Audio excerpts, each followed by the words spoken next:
The sun was setting over the colony world of New Haven when Lieutenant Jake Morrison first saw the Valari village. He had been walking for 3 hours through the dense forest with his team, carrying medical supplies and communication devices. The year was 2287, and humans had only been on this planet for 5 years. Jake was 28 years old, tall and lean with brown hair that was always a bit too long according to military standards. He had joined the Colonial Defense Force because he wanted to see new worlds and meet alien species. So far, he had mostly seen paperwork and empty forests. But today was different. Today, he would meet the Valari for the first time. The village appeared through the trees like something from a dream. Small houses made of woven branches glowed softly in the fading light. The Valari themselves moved between the houses, and Jake stopped to stare. They looked almost human, but their skin had patterns that glowed with soft blue and green light. It was beautiful and strange at the same time. "Stay calm and friendly," Jake told his team. "Remember, we're here to help them, not scare them." The Valari village leader came forward to greet them. His name was difficult to pronounce, so he told them to call him Elder Kane. He was old, with silver hair and skin patterns that glowed a deep purple. He spoke broken English learned from previous human visits. "Welcome, human friends," Elder Kane said. "You bring medicine for sick plants?" "Yes, sir," Jake replied. "Our scientists think they can help with the crop disease." The team spent the first few days setting up their equipment and working with the Valari farmers. The village was struggling because something was killing their main food crop. Without it, they would have to move to a new location, leaving behind homes they had lived in for generations. Jake worked hard, helping to test soil samples and distribute the special fertilizer that human scientists had developed. He was focused on his work when he first heard the small voice behind him. "What are you doing?" He turned around and saw a young Valari girl watching him with huge, curious eyes. She was small, maybe 8 or 9 years old by Valari standards, which his briefing had told him was similar to a 10-year-old human child. Her skin patterns glowed a soft golden color, and her eyes were the warmest amber he had ever seen. "I'm testing the soil," Jake said, smiling, "to see why your plants are sick." "Why?" "Because if we know why they're sick, we can make them better." "Why?" Jake laughed. "So your people have food to eat. Why do you care? You're not Valari." That made Jake pause. He sat back on his heels and looked at the little girl seriously. "Because it's the right thing to do. When someone needs help, you help them if you can." The girl thought about this for a moment, then sat down next to him in the dirt. "My name is Lyra. What's your name?" "I'm Jake, Lieutenant Jake Morrison." "That's too many names." "I'll call you Jake." From that moment on, Lyra became Jake's constant shadow. Wherever he went in the village, she was right behind him asking endless questions. Why was his skin so dark compared to hers? Why didn't it glow? What was Earth like? Did humans have villages too? What did he eat? Why did he carry that weapon on his belt? Jake's teammates found it hilarious. Sergeant Pete Williams, a big man with red hair, teased him constantly. "Hey Morrison, your girlfriend is looking for you," Pete would say with a grin. "She's a child," Jake would reply, but he couldn't help smiling. The truth was, Jake didn't mind Lyra's company. She was curious and bright, and she made the long days of work more interesting. She would bring him strange local fruits to try, most of which tasted terrible, but he ate them anyway to see her smile. She tried to teach him words in the Valari language, laughing when he pronounced them wrong. She showed him how to identify which plants were safe to touch and which ones would make his skin itch for hours. 2 weeks passed. The human team's work was showing results. The crops were beginning to recover. The Valari were grateful, and Elder Kane threw a celebration feast. Jake sat with Lyra, trying to eat a bowl of something that looked like purple soup. "Is it good?" Lyra asked. "It's very interesting," Jake said diplomatically. Lyra giggled. "You don't like it." "I didn't say that, your face said it." Jake laughed and ruffled her hair, forgetting for a moment that she wasn't human. "You're too smart for your own good, kid."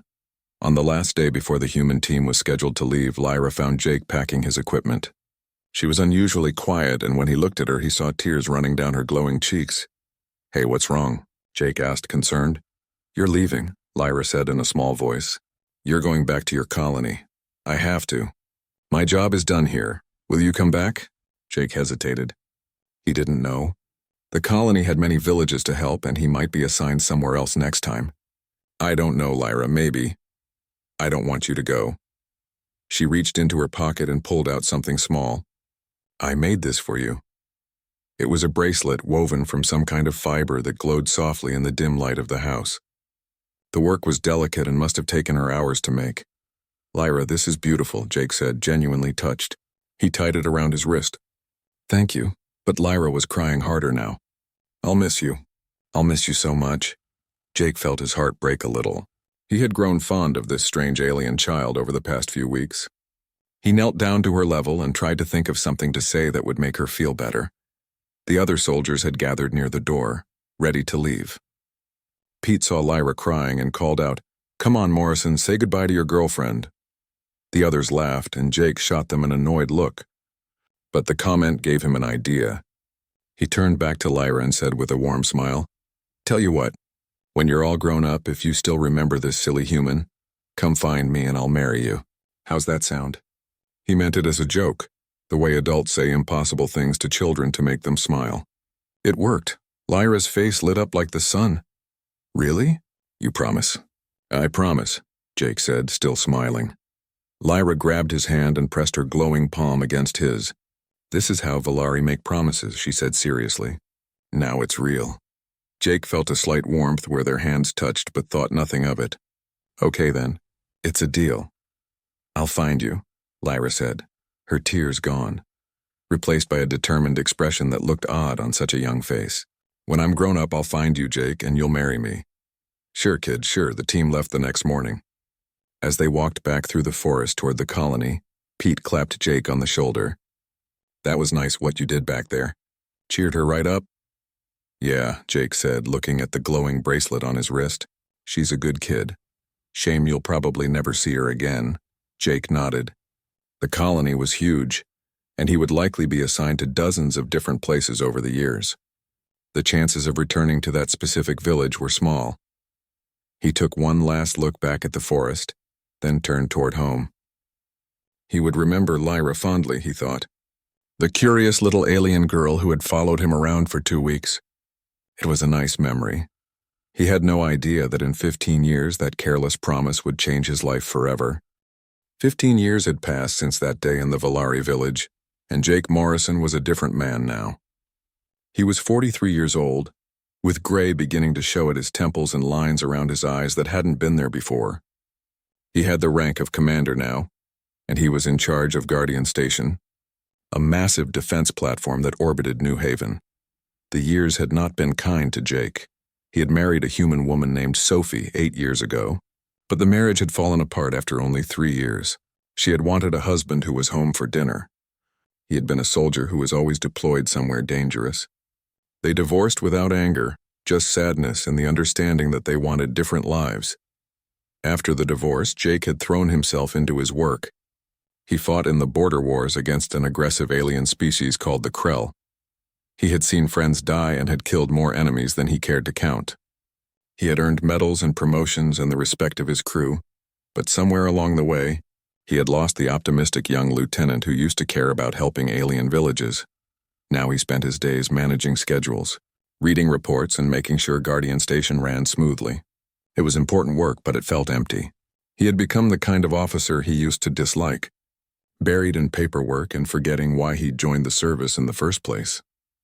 Jake sat in his office, staring at another requisition form that needed his signature. His second-in-command, Lieutenant Dan Cooper, had just left after briefing him on the week's supply deliveries. Everything was routine. Everything was boring. The glowing bracelet that Lyra had made him sat in a box in his quarters, buried under old uniforms and forgotten souvenirs from a dozen worlds. He hadn't thought about it in years. He barely remembered the little Valari girl who had followed him around. It felt like something that had happened to a different person. Commander Morrison? His communication console beeped, and the face of his communications officer appeared on the screen. "Sir, we have a Valari diplomatic ship requesting permission to dock." Jake sighed and rubbed his eyes.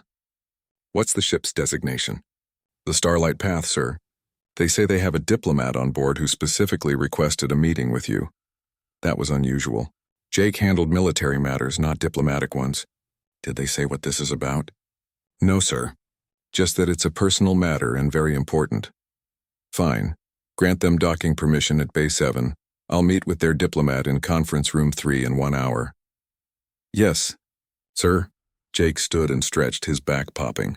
A personal matter? He couldn't imagine what a Valari diplomat would want with him personally. He had dealt with the Valari military during the Krell conflicts. But that was official business, not personal. An hour later, Jake was in the conference room reviewing the Valari ship's manifest on his tablet when Dan Cooper entered, looking strange. His expression was somewhere between confused and amused. Sir, the Valari ambassador is here, Dan said. She's waiting right outside. She? Jake looked up. I thought Ambassador Kane was male. This isn't Ambassador Kane, sir. And I think you should just meet her yourself because I don't know how to explain this. Now Jake was really curious. He stood and straightened his uniform. Send her in. The door opened and Jake's world stopped. The woman who entered was Valari, that much was obvious.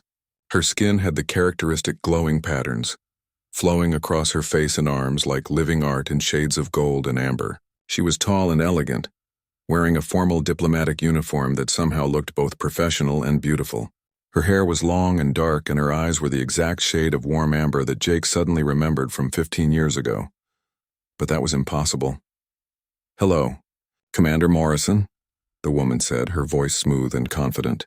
I don't know if you remember me, but my name is Lyra. I believe you made me a promise once.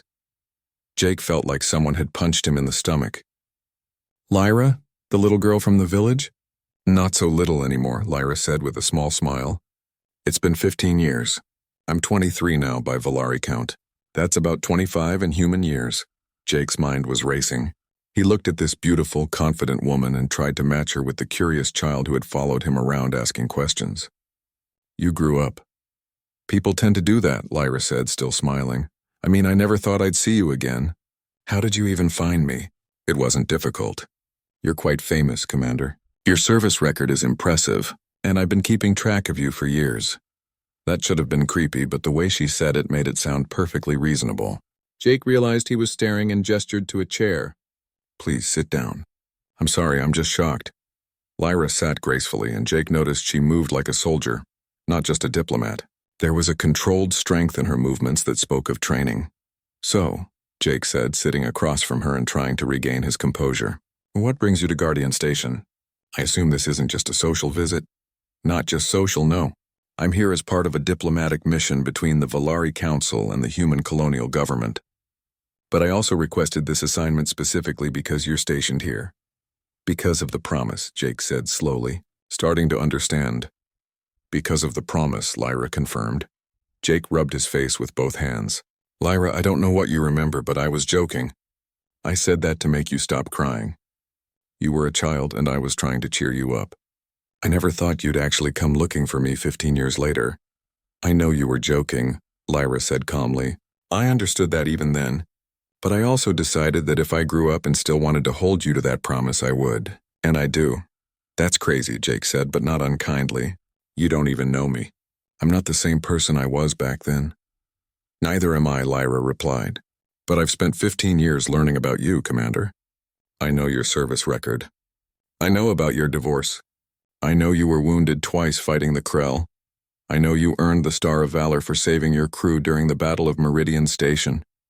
I know you like your coffee black and you hate paperwork and you sometimes go to the observation deck at night when you can't sleep. Jake stared at her. You've been watching me. I've been preparing myself, Lyra corrected. I decided when I was 8 years old that I would marry you someday. I spent the next 15 years making sure I would be worthy of that promise. I studied at human universities. I learned your culture, your history, your languages. I joined the Valari Defense Force and served alongside human units during the Krell conflicts. I earned my own commendations. I'm not that little girl anymore, Jake. I'm a woman who knows what she wants. Jake didn't know what to say. This whole situation was insane. Lyra, you can't just show up after 15 years and expect me to marry you because I made a joke when you were a kid. I don't expect you to marry me just because of that promise, Lyra said, leaning forward. I'm asking you to give me a chance to prove I'm someone you could want to marry. If you spend time with me and feel nothing, I'll respect that. But I've dedicated 15 years to this, Jake. The least you can do is give me a few weeks. A few weeks? My diplomatic mission will keep me on Guardian Station for at least a month. Have dinner with me. Talk with me. Get to know the woman I've become. If at the end of that time you truly feel nothing, I'll leave and never bother you again. Jake looked at her. Really looked at her. She was serious. Completely, utterly serious. And there was something in her eyes, a determination and confidence that reminded him of himself when he was younger, before the wars and the divorce and all the disappointments that had worn him down. Why me? He finally asked. You're clearly accomplished and beautiful. You could have anyone. Why chase down a broken-down middle-aged human because of something he said to a child? Lyra's expression softened. Because you showed kindness to a child who meant nothing to you. You had no reason to comfort me, but you did anyway. That moment changed my life, Jake. It showed me what humans could be, and I've spent 15 years confirming that first impression. I don't want just anyone. I want you. Jake sat back in his chair, overwhelmed. This was the most insane thing that had ever happened to him, and he had once fought off 20 Krell warriors with nothing but a broken rifle and a welding torch. Okay, he heard himself say. Okay, fine. A few weeks. We'll have dinner and talk, and I'll try to keep an open mind, but I'm not promising anything beyond that. Lyra's face lit up with a smile that reminded him of the little girl she had been. That's all I ask. As she stood to leave, Jake realized his boring, routine life had just gotten very complicated. The next 2 weeks on Guardian Station were strange for Jake Morrison. Lyra kept her word and didn't push too hard, but she was always there. She attended diplomatic meetings during the day, but in the evening she would find Jake and ask if he wanted to have dinner or take a walk through the station's recreation areas. At first, Jake felt awkward. He couldn't stop thinking of her as the little girl from 15 years ago. But slowly that image began to fade. Lyra was not a child. She was smart and funny and had opinions about everything from military strategy to the best kind of food. She challenged him when he said something she disagreed with. And she made him laugh more than he had in years. You know the whole station is talking about us, Dan Cooper said one morning, grinning at Jake across his desk. I'm sure they are, Jake replied, not looking up from his reports. They're taking bets on whether you'll actually go through with it. There's nothing to go through with. We're just spending time together. Right. And she just happens to be the alien girl you promised to marry 15 years ago. Jake glared at him. Don't you have work to do? Dan laughed and left, but Jake knew he was right. The entire crew was fascinated by the situation. Some found it romantic. Others found it hilarious. A few thought it was weird. Jake tried to ignore all of them and focus on getting to know Lyra as the person she actually was. One evening, they sat in the observation deck, looking out at the stars. New Haven rotated slowly below them, its oceans reflecting the system's sun. Tell me about your marriage, Lyra said suddenly. Jake tensed. Why do you want to know about that? Because it's part of who you are now. You loved someone once. I want to understand what happened. Jake was quiet for a long moment. Sophie was a good person. We met during a leave period, got married too fast, and realized too late that we wanted different things. She wanted stability. I was a soldier. It didn't work. Do you still love her? No, I did once, but that ended years ago. Now I just feel sad that we couldn't make it work. Lyra nodded. The Volari rarely divorce. When we choose a mate, it's usually for life, but we also take much longer to choose. 15 years, for example, Jake said with a slight smile. For example, Lyra agreed, smiling back. I know humans think differently about these things. You marry quickly, sometimes on feelings alone. We prefer to be certain. And you're certain about me, someone you barely know? I know you better than you think, Jake. I've read everything ever written about you. I've talked to people who served with you. I even found Pete Williams and bought him dinner to hear stories about your time in that village. Jake laughed. You tracked down Pete? That must have been an experience. He's very large and very loud, and he told me at least 6 embarrassing stories about you. I'm sure he did. They sat in comfortable silence for a while, watching the stars. Jake realized that this was the most relaxed he had felt in years. Lyra didn't demand anything from him except his time. She seemed content just to be near him. Can I ask you something? Jake said. Anything. Why is this promise so important to Volari culture? I know you said it's sacred, but I don't really understand why. Lyra turned to look at him, her glowing patterns pulsing softly in the dim light. Among my people, promises are sacred because we believe words have power. When you make a promise, especially one sealed with a palm touch, you're binding yourself to that future. Breaking such a promise brings shame not just to you but to your entire family. But I didn't know that when I made it. I know. And if you truly want to break it, I would accept that and bear the shame myself. But Jake, I don't want you to keep the promise out of obligation. I want you to choose me because you want to, not because you have to. Jake looked at her. This woman who had traveled across space and spent years preparing herself for a promise he had made as a joke. You're very patient. I've waited 15 years. I can wait a little longer. 3 weeks into Lyra's stay, everything changed. Jake was in his office when the alarms started blaring. Dan rushed in, his face pale. Sir, we have a situation. A Krell ship just entered the sector. It's damaged and being pursued by another Krell vessel. They're heading straight for us. Jake was on his feet immediately. Sound general quarters. Get all defense ships ready to launch, and get me a tactical analysis now. The bridge was chaos when Jake arrived. Officers were shouting reports. Screens showed the approaching Krell vessels, and the station's weapons were powering up. Jake took his command chair and assessed the situation quickly. The Krell were an insect-like species, aggressive and territorial. They had been raiding human and Volari colonies for years. A battle here near Guardian Station could be catastrophic. Hail the Krell ships, Jake ordered. Tell them to change course or we'll open fire. No response, sir, the communications officer reported. Launch all fighters. Bring the station's shields to full power. And someone find out where the hell our reinforcements are. Lyra appeared on the bridge, still in her diplomatic uniform but moving like a soldier. Commander, my ship is docked in Bay 7. We can launch and provide support. This is a military matter, Jake said. You're a diplomat.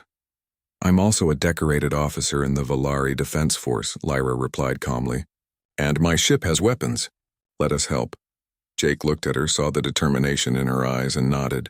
Go, but stay in communication and follow my orders. Yes, sir. The battle began minutes later.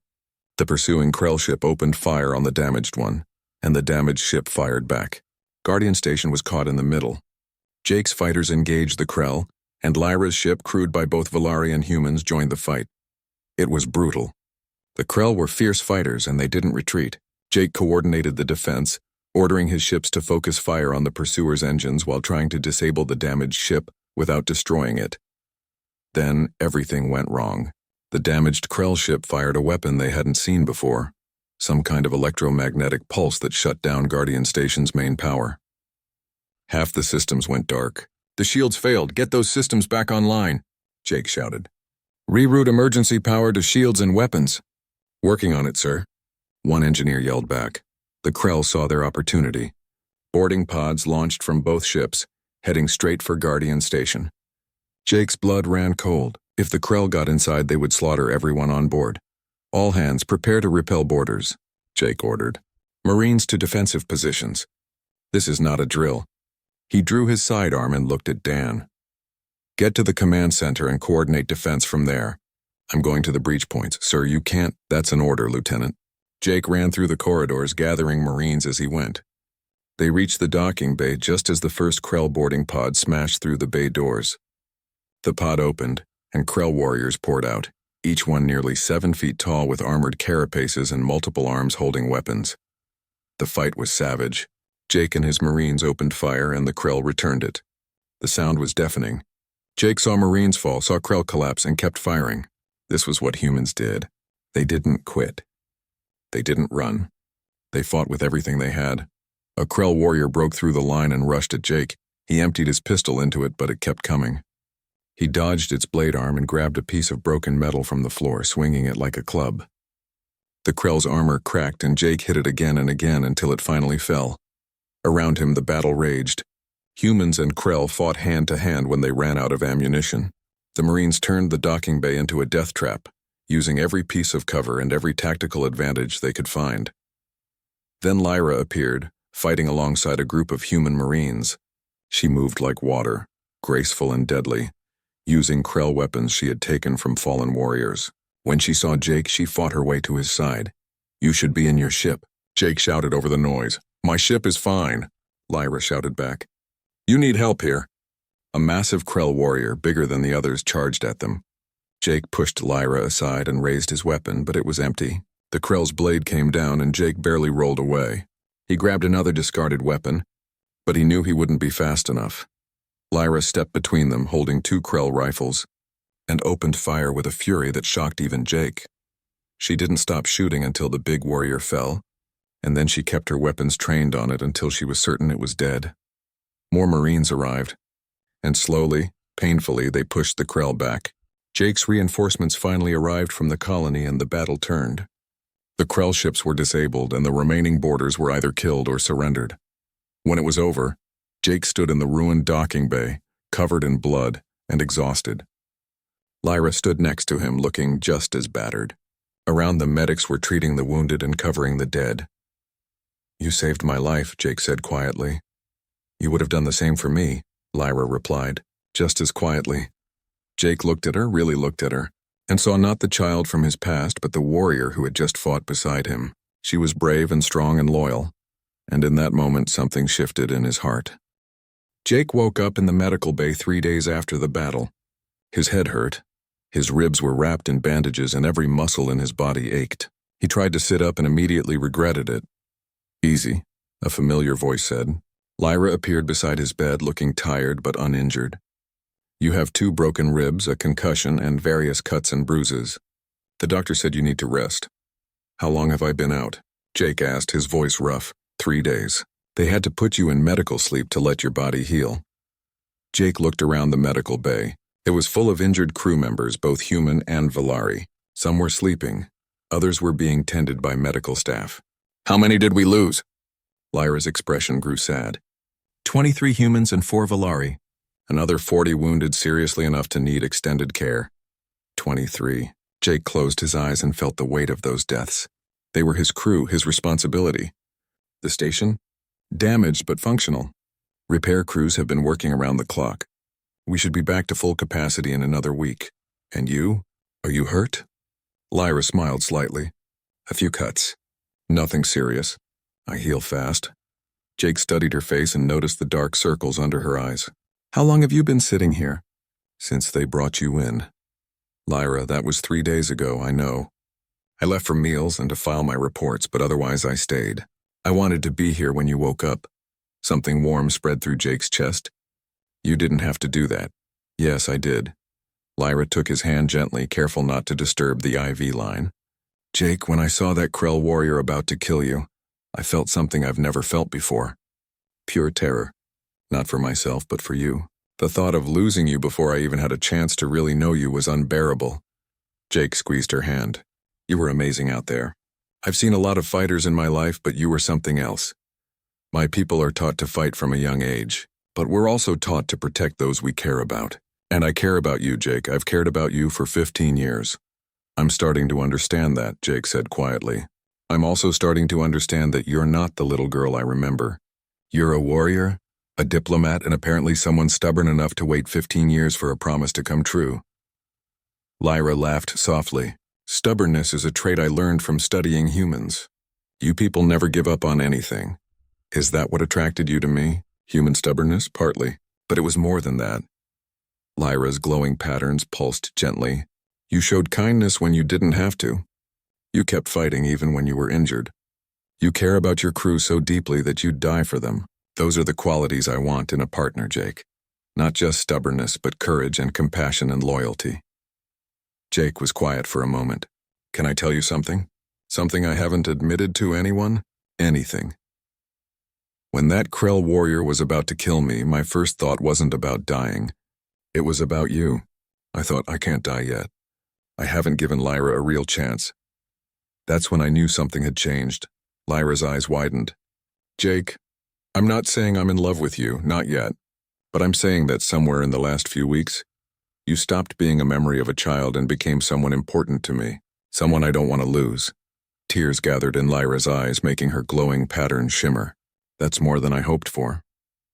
The doctor entered then, a stern woman named Dr. Helen Price, who had been with Guardian Station since it opened.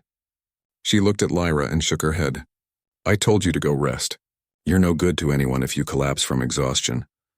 I'm fine, Doctor, Lyra said. No, you're not. Out. Commander Morrison is awake now, so you can stop your vigil. Go eat, shower, and sleep for at least 8 hours. That's an order from his doctor, which outranks both of you.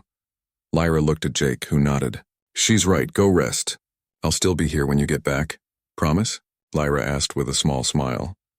Promise, Jake said, and this time he meant it. After Lyra left, Dr. Price examined Jake's injuries and declared that he was healing well. You'll be out of here in a few days, but no heavy duty for at least 2 weeks. And I mean it, Commander. You're not as young as you used to be. Thanks for the reminder, Doc. Over the next week, Jake recovered slowly. Lyra visited every day and they talked for hours. She told him about growing up in her village, about the day the human medicine saved their crops and how that moment with Jake had inspired her to learn everything about humans.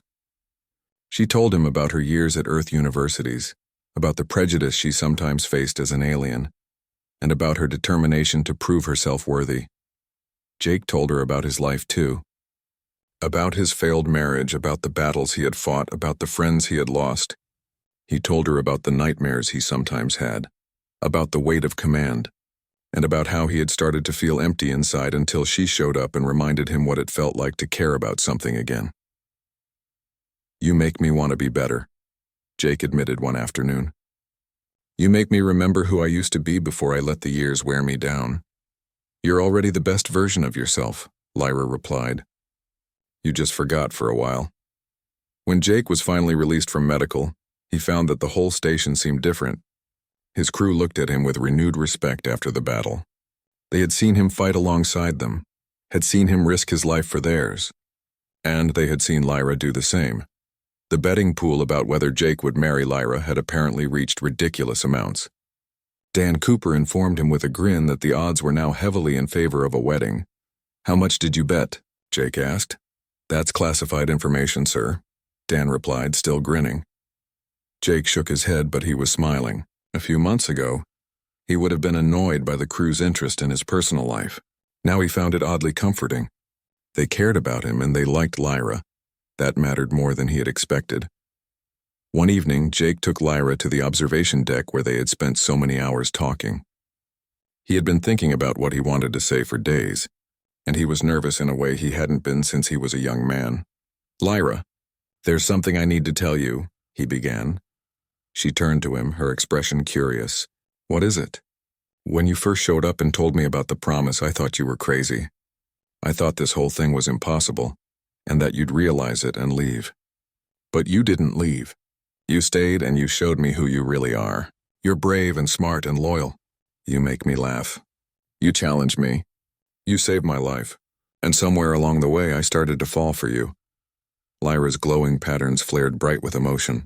Jake, I'm not the young man you remember, Lyra. I'm older, more damaged, more cynical.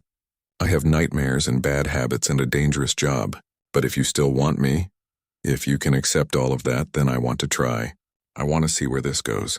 Not because of a promise I made 15 years ago, but because of the woman you are now. Lyra moved closer to him, her eyes shining. I've never wanted anything more. Even knowing I'm a mess? You're not a mess.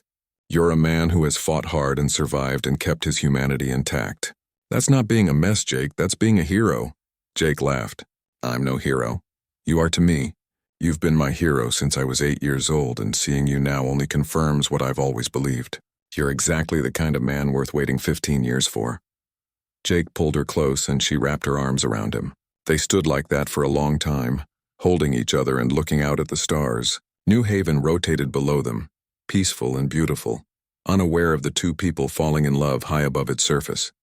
So what happens now? Lyra asked softly. Now we take it one day at a time, Jake replied. We learn about each other. We figure out how to make this work. And maybe if we're lucky, that careless promise I made to a child becomes a real promise between two adults who chose each other. I like the sound of that, Lyra said, and kissed him for the first time. It felt like coming home. 6 months passed, and Jake Morrison discovered what it meant to truly be happy. Lyra had extended her diplomatic mission indefinitely, which everyone knew was just an excuse to stay near Jake.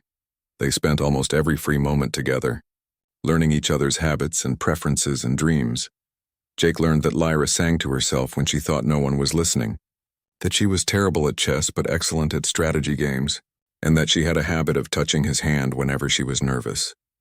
Lyra learned that Jake liked to cook when he was stressed, that he had a dry sense of humor that most people missed, and that he kept a small notebook where he wrote the names of every crew member who had died under his command.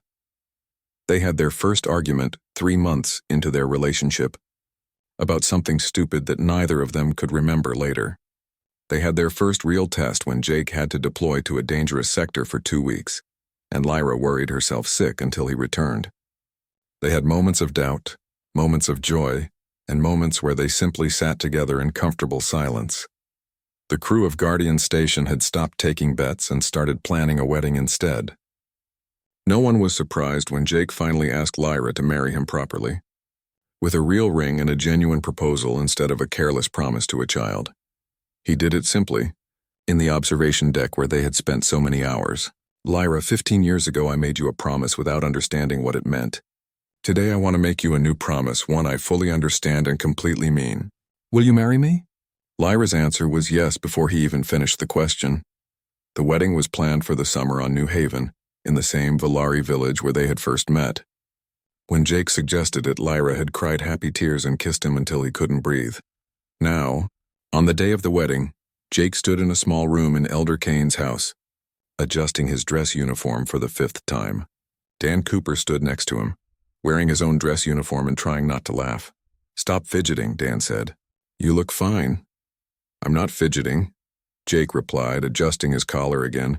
You've been messing with that collar for 10 minutes. You're nervous? I'm not nervous. I'm just...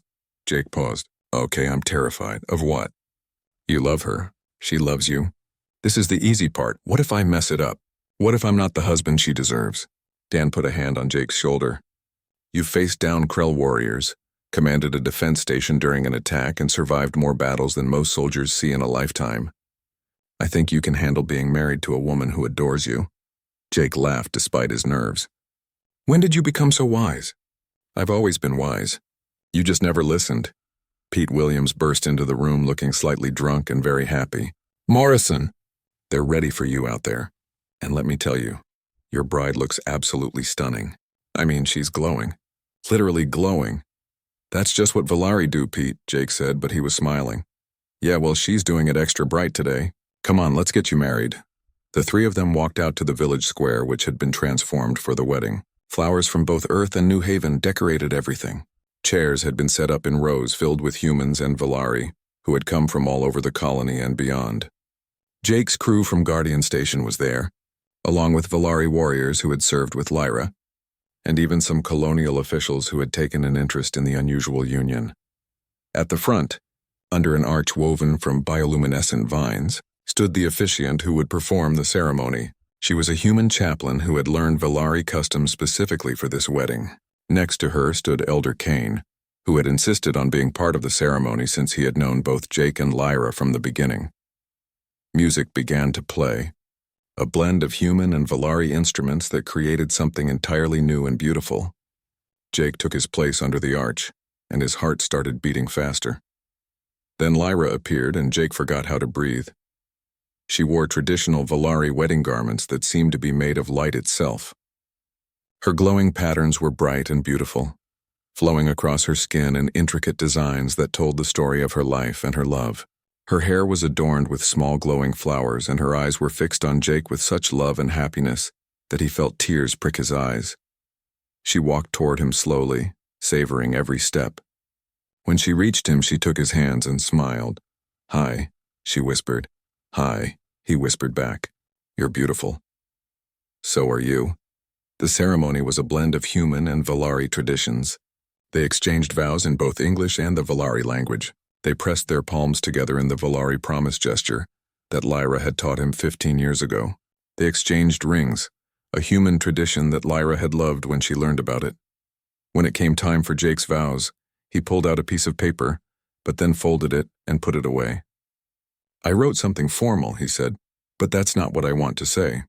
Lyra, 15 years ago, I met a little girl who was curious about everything and full of hope. I made her a careless promise because I wanted to see her smile. I never expected that promise to bring me here, to this moment, marrying the most amazing woman I've ever known. He squeezed her hands gently. You waited 15 years for me. You prepared yourself, you found me, And you refused to give up even when I was too stubborn and blind to see what was right in front of me. You saved my life, not just in battle, but in every way that matters. You reminded me how to hope, how to feel, how to be the person I used to be before I forgot. I promised to love you, to honor you, to stand beside you for the rest of my life. Not because I made a careless promise to a child, but because I'm making a careful promise to the woman I love more than anything in this galaxy. Lyra was crying openly now, tears streaming down her glowing cheeks. When it was her turn, she spoke in a clear, strong voice. Jake, when I was 8 years old, a kind human soldier showed me what compassion looked like. He didn't have to care about a lonely alien child, but he did. That moment changed everything for me. It gave me purpose and direction and hope. I spent 15 years preparing to be worthy of you, learning everything I could, becoming strong enough to stand beside you. But when I finally found you again, I realized something important. I didn't need to be worthy of that old promise. I needed to show you that we could create something new together, something better than either of us could have alone. She smiled through her tears. You are brave and loyal and kind, even when you try to hide it. You care so deeply about others that you carry their names in a notebook so you never forget them. You fight for what's right even when it's hard. You're exactly the man I always believed you were, and I promise to love you, to support you, and to remind you every day that you are worthy of love and happiness. This is not a childhood promise being kept. This is two adults choosing each other, and I choose you, Jake Morrison. Today and always. The chaplain smiled and said, by the power vested in me by the colonial government and witnessed by the Valari people, I now pronounce you husband and wife. You may kiss your bride. Jake pulled Lyra close and kissed her as the crowd erupted in cheers. Humans whistled and clapped while Valari created a harmonious sound that was their version of celebration. When they finally broke apart, both of them were smiling so hard their faces hurt. The celebration that followed was legendary. There was food from a dozen worlds, music that blended 3 different cultures, and dancing that went on until the early morning hours. Pete Williams told embarrassing stories about young Jake to anyone who would listen. Elder Kane gave a long speech about the importance of keeping promises and the strength of bonds between different peoples. Dan Cooper got drunk and tried to teach Valari warriors how to do the human dance called the twist. As the evening turned to night, Jake and Lyra slipped away from the party and walked up to the hill overlooking the village, the same place where Jake had said goodbye 15 years ago. They sat on the grass, Lyra leaning against Jake's shoulder, both of them watching the stars. So, Jake said, was it worth the 15-year wait? Lyra laughed. Absolutely. Though I would have waited 50 if I had to. Let's not test that theory. They sat in comfortable silence for a while, listening to the sounds of celebration drifting up from the village. Finally, Jake pulled something out of his pocket. It was the bracelet Lyra had made him all those years ago, worn and faded but carefully preserved. I kept it, he said. All these years, even when I forgot about the promise, I kept this bracelet. I think part of me knew even then that you were going to be important. Lyra took the bracelet gently, looking at her childhood handiwork. I was so proud of this. I thought it was the most beautiful thing I'd ever made. It is beautiful, because it came from you. Lyra carefully tied the bracelet around Jake's wrist where it had been 15 years ago. There. Now you're wearing it on your wedding day just like you wore it when we first met. We've come full circle. Jake looked at his wife, this woman who had believed in a careless promise and turned it into something real and true and beautiful. You know what the crazy thing is? I'm glad I made that promise, even though I didn't mean it at the time, even though it was just something I said to cheer up a kid. I'm glad, because it brought you back to me. I'm glad too, Lyra said softly.